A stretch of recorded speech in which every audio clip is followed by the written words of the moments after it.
And Mephibosheth the son of Jonathan, son of Saul, came to David and fell on his face and paid homage. And David said, Mephibosheth. And he answered, Behold, I am your servant. And David said to him, Do not fear, for I will show you kindness for the sake of your father Jonathan, and I will restore to you all the land of Saul your father, and you shall eat at my table always. And he paid homage and said, What is your servant, that you should show regard for a dead dog such as I? Then the king called Ziba, Saul's servant, and said to him, All that belonged to Saul and to all his house I have given to your master's grandson. So Mephibosheth lived in Jerusalem, for he ate always at the king's table. Now he was lame in both his feet.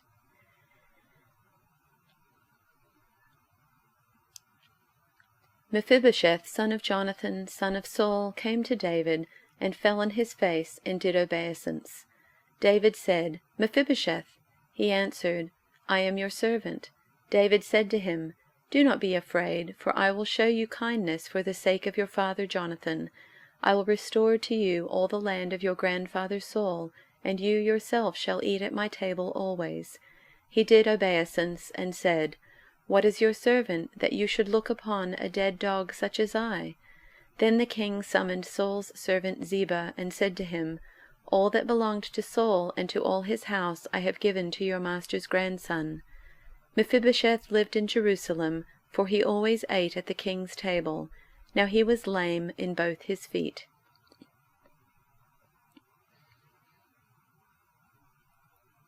When Mephibosheth, son of Jonathan, the son of Saul, came to David, he bowed down to pay him honor.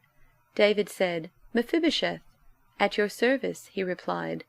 Don't be afraid, David said to him, for I will surely show you kindness for the sake of your father Jonathan. I will restore to you all the land that belonged to your grandfather Saul, and you will always eat at my table. Mephibosheth bowed down and said, What is your servant, that you should notice a dead dog like me? Then the king summoned Ziba, Saul's steward, and said to him, I have given your master's grandson everything that belonged to Saul and his family. And Mephibosheth lived in Jerusalem, because he always ate at the king's table. He was lame in both feet.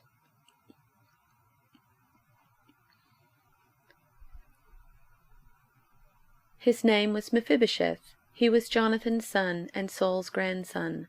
When he came to David, he bowed low to the ground in deep respect. David said, Greetings, Mephibosheth.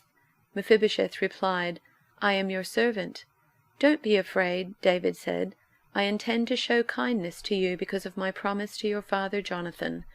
I will give you all the property that once belonged to your grandfather Saul, and you will eat here with me at the king's table.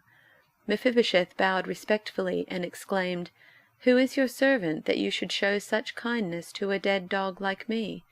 Then the king summoned Saul's servant Ziba and said, I have given your master's grandson everything that belonged to Saul and his family. And Mephibosheth, who was crippled in both feet, lived in Jerusalem and ate regularly at the king's table.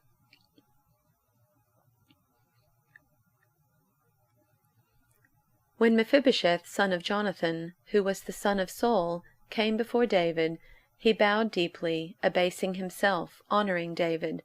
David spoke his name, Mephibosheth. Yes, sir. Don't be frightened, said David. I'd like to do something special for you in memory of your father Jonathan. To begin with, I'm returning to you all the properties of your grandfather Saul. Furthermore, from now on you'll take all your meals at my table. Shuffling and stammering, not looking him in the eye, Mephibosheth said, Who am I that you pay attention to a stray dog like me?